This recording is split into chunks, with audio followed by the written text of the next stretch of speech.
কারণ আমি সেন্স করতে পারছিলাম বিএনপি মারাত্মক একটা ভুল করতেছে।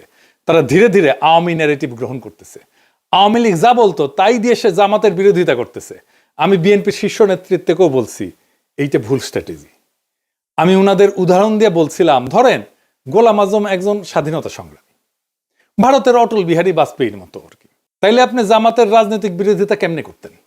আপনি তো তারে স্বাধীনতা বিরোধী বলতে পারতেন না, মুক্তিযুদ্ধ বিরোধী বলতে পারতেন না। তো তাহলে অটল বিহারী বাজপেয়ীর মতো যদি গোলাম আজম স্বাধীনতা সংগ্রামী হইতো, তাইলে কিভাবে আপনি বিরোধিতা করতেন? সেভাবে করেন।